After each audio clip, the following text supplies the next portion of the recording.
Hello my Jesus babies. Hello mes amours, hello mes bien-aimés de Jésus-Christ. Et aujourd'hui on se retrouve pour une nouvelle vidéo. Aujourd'hui on se retrouve pour une nouvelle vidéo mes amours. Je suis trop contente de vous retrouver en fait aujourd'hui dans cette vidéo. Ah bah oui, je suis trop contente de vous retrouver en fait. Gloire à Dieu. Comment vous allez? Comment ça se passe les fêtes? J'espère qu'elles se passent bien parce que moi, les fêtes de Noël, comme je vous ai dit, je kiffe. Donc, j'espère que vous passez un bon moment, en tout cas, une bonne ambiance au moins. Maybe, I don't know, mais en tout cas, j'espère que ça va et que Dieu est... que vous arrivez en tout cas à vous accrocher au Seigneur dans ces temps difficiles, dans ces temps de la fin. Parce que oui, nous sommes à la fin des temps. Ce n'est pas un conte, une fable. C'est la parole de Dieu qui nous le dit. Donc, j'espère vraiment que vous allez vous tourner, en tout cas, de plus en plus vers le Seigneur, que je veux aussi me tourner de plus en plus vers le Seigneur. Et donc, voilà quoi. So, let's go. Donc, aujourd'hui, on va parler de quoi? Aujourd'hui, on va parler d'être honnête avec Dieu. Je ne sais pas pourquoi, mais aujourd'hui, je sens que c'est le jour, c'est la période. D'ailleurs, parce qu'on est le jour de Noël, enfin, on est presque la période de Noël. Ah, j'abuse. On est presque genre le jour de Noël et tout. Je me dis, il y a beaucoup de gens qui vont se rendre compte ce jour-là ils ont vraiment des amis, s'ils n'ont pas d'amis, s'ils ont vraiment de la famille, enfin, s'ils ont vraiment des proches en fait, parce que lorsque tout le monde va se réunir, c'est là à ce moment-là, si tu vois que vraiment, est-ce que tu as des proches, est-ce que tu as vraiment des gens sur qui tu peux compter. Et en fait, des fois, on peut se mentir, on peut ne pas être honnête avec nous-mêmes et on peut arrêter d'admettre certaines difficultés, certaines vérités à propos de nous-mêmes. Et donc, je pense que c'est super important d'être honnête avec quelqu'un en particulier lorsqu'on n'arrive pas à être honnête avec les autres. Celui qui peut nous permettre non seulement d'être honnête avec les autres, mais aussi de pouvoir être totalement déchargé, c'est Dieu. Donc voilà, donc comment être honnête avec Dieu? La première chose, c'est regardez-vous. La manière dont Dieu vous voit. Alors ça, c'est la chose la plus dure à faire, vous me direz. Non. En fait, Dieu nous voit avec énormément d'amour. Vous voyez, comme une maman aime ses enfants. Dieu aime chacun de nous comme une mère, en fait, aime chacun de ses enfants. C'est-à-dire, regardez juste votre maman, quelqu'un qui vous a élevé, quelqu'un qui vous a éduqué, quelqu'un qui était avec vous, quelqu'un qui a pris soin de vous, pas forcément votre mère, mais quelqu'un qui a vraiment pris soin de vous, qui a toujours été là avec vous. Et vraiment, en fait, rappelez-vous que c'est de... Enfin, même si ça ne peut jamais être pareil, c'est de ce genre d'amour-là que Dieu veut vous aimer multiplié par 1 milliard, bien sûr. Parce que l'amour de Dieu, là, vraiment, en fait, c'est de cet amour-là que Dieu veut vous inonder, en fait. Et donc, rappelez-vous d'une seule chose. Comment vous êtes vus aux yeux de Dieu? Vous êtes vus comme des créatures. Vous êtes vus comme une nation sainte. Vous êtes vus comme un peuple acquis, comme un sacerdoce royal. Vous vous rendez compte? Un peuple choisi, un peuple appelé des ténèbres à la lumière. Tout ça, ça veut dire quoi? Ça veut dire que vous appartenez à Dieu, en fait. Il vous voit comme si vous êtes de sa famille et vous êtes de la famille de Dieu. Ah oui, vous êtes de sa famille. Et donc, en fait, regardez-vous avec les yeux que Dieu vous voit. Dieu ne vous voit pas comme des gens totalement... on s'en fout, en fait, genre, voilà, des gens, voilà, j'en ai rien à cirer. Dieu ne nous voit pas comme des pécheurs, juste des pécheurs, mais Dieu nous voit aussi comme ses créatures, c'est-à-dire comme ses enfants, en fait, comme comme ce qu'on est, ce qu'on est, comme des gens qui ont été malheureusement bernés par le diable, parce qu'ils ont voulu compter sur eux-mêmes, mais des personnes à qui Dieu tient tellement et il est prêt à tellement de choses jusqu'à mourir pour nous. C'est ça, regardez-vous avec les yeux dont Jésus vous voit, parce que si Jésus ne vous voyait pas d'une certaine manière, vous n'allez pas trouver ça important, vous n'allez pas trouver ça même, comment dire, utile de mourir à la croix pour vous, mais il l'a fait. Il l'a fait pour toi, il l'a fait pour moi, Ouais. Donc vraiment, regardez-vous avec les yeux de Dieu. Vous êtes des enfants qui ont besoin d'amour, qui ont besoin de guidance, qui ont besoin d'énormément de compassion et aussi qui ont besoin de comprendre, qui ont besoin de savoir écouter qui ont besoin de savoir, en fait, obéir à Dieu. Vous êtes des enfants. En fait, en gros, c'est vous décrire que vous êtes ces enfants aux yeux de Dieu. Vous n'êtes pas des étrangers.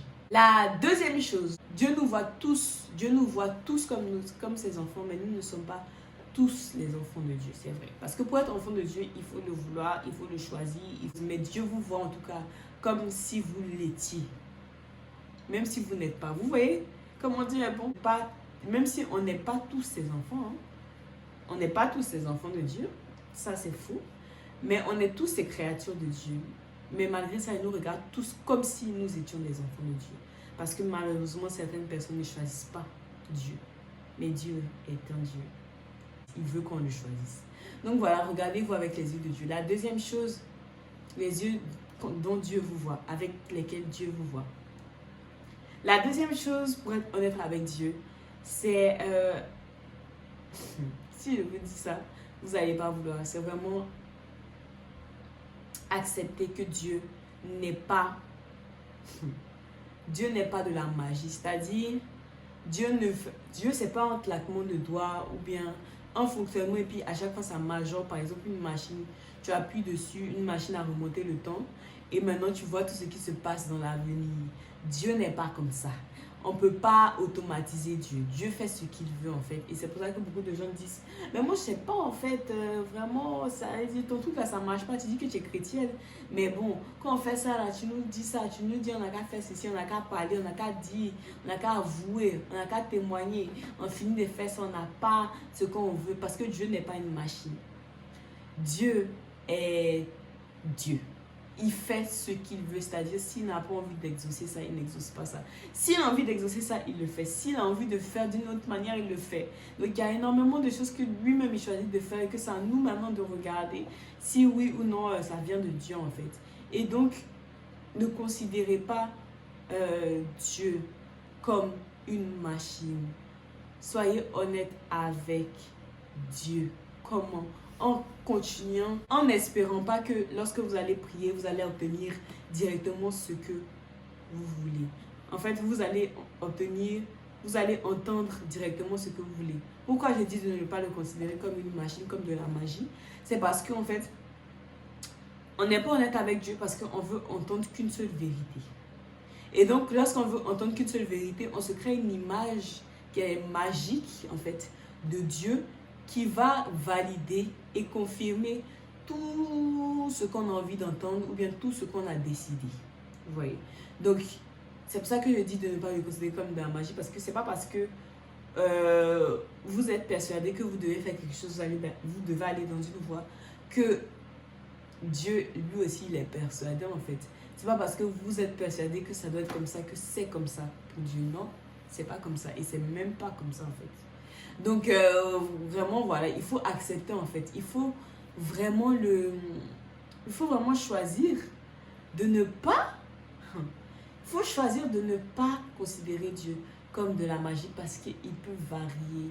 Et ce n'est pas forcément ce que vous allez entendre. La troisième chose, après, ne pas considérer Dieu comme une machine afin de pouvoir en fait entendre clairement, afin de pouvoir recevoir clairement les messages de Dieu, les réponses de Dieu. C'est accepter que la réponse de Dieu peut être totalement à l'opposé de ce que nous voulons. Je sais, c'est super dur pour l'être humain. L'être humain a tendance à vouloir romantiser tout ce qu'il veut. On pense que c'est tellement parfait ce qu'on veut, notre volonté. On pense qu'on est tellement bien, que nos décisions sont tellement bonnes, que nos décisions sont toujours bonnes en fait. On veut se reconforter dans nos choix. Mais avec Dieu, c'est pas comme ça. Il faut en fait, si vous voulez en tout cas, si vous voulez réellement être honnête avec Dieu, il faut accepter que Dieu peut aller totalement contre ce que vous dites ou ce que vous pensez. Et il faut accepter qu'il est comme ça parce que c'est aussi sa personnalité. Et c'est à sa personnalité que nous devons nous adapter. Amen. La quatrième chose pour être honnête avec Dieu, c'est créer des moments de qualité. C'est-à-dire des moments où vous êtes à part, ou des moments où vous êtes dans le coin. Même pas forcément vous allez aller loin des gens, mais lorsqu'il y a peut-être tout le monde dans un endroit, pouvoir en fait s'échapper un peu. Je dis pas tout le temps non plus. Hein. Trouver du temps et si c'est les week-ends, trouver un plus grand temps pour pouvoir en fait parler à Dieu et créer en fait une zone. Vous devez, pour être honnête avec Dieu, il faut créer une zone de confort en fait. Il faut créer une zone de confiance avec Dieu. Pour être honnête avec Dieu, il faut créer une zone de confiance où vous vous sentez en confiance, où vous vous sentez en sécurité, où vous sentez que personne ne va venir voler ce que vous avez dit à Dieu en fait. Et ça, comme vous la créez surtout avec la prière, la première chose, la base. Et aussi en laissant Dieu s'installer par des moments, ces moments de qualité que vous allez choisir de créer en libérant votre temps. Donc voilà, c'est ça mes amours. Comment être honnête avec Dieu? Le dernier, c'est choisissez d'être humble. C'est-à-dire choisissez en fait que vous ne serez jamais parfait. Choisissez de le comprendre en fait. Parce que des fois on se dit tellement qu'on ne fait pas d'erreur. Des fois c'est super inconscient, mais on se dit ah non mais moi je fais pas ça et tout. Voilà, moi je suis pas une personne comme ça. Moi je sais pas. Mais genre acceptez que vous pouvez vous tromper. Acceptez-le et aller vers Dieu. C'est comme ça que vous allez être honnête avec Dieu. Lorsque vous allez, accepter que moi-même, là, je suis quelqu'un qui pêche, c'est-à-dire je suis quelqu'un qui ne fait pas tout parfaitement, vous allez être plus facilement honnête avec Dieu parce que vous n'allez pas vous sentir jugé. Vous n'allez pas vous sentir jugé. Vous aurez compris que le Seigneur sait que vraiment là, j'ai fait mon maximum, mais j'ai quand même péché en fait. Donc vous n'allez pas vous sentir... C'est être humble, reconnaître que nous sommes tous des pécheurs et que nous péchons, pour pouvoir ensuite dire la vérité au Seigneur, pour pouvoir dire oui vraiment là franchement j'ai menti sur cette fille, mais maintenant voilà ce qui s'est passé. C'est vraiment en choisissant de reconnaître votre nature de pécheur que vraiment vous allez pouvoir maintenant, que vous allez pouvoir être honnête avec Dieu. Pour être honnête avec Dieu, il ne faut pas se sentir jugé. Comment? C'est en déclarant Seigneur la vérité, en reconnaissant que vous êtes un pécheur. Donc voilà, je vous fais de gros bisous mes amours. Je vous embrasse, je vous fais de gros bisous. Et j'espère que vous avez aimé cette vidéo. C'était tout pour aujourd'hui. On se retrouve la semaine prochaine pour une autre vidéo. Comme j'ai dit, n'hésitez pas à me donner des idées de vidéos. Je vous attends, je vous fais de gros bisous. Moi je vous aime et Jésus vous aime encore plus. N'oubliez jamais, Jésus vous aime. Bisous mes amours.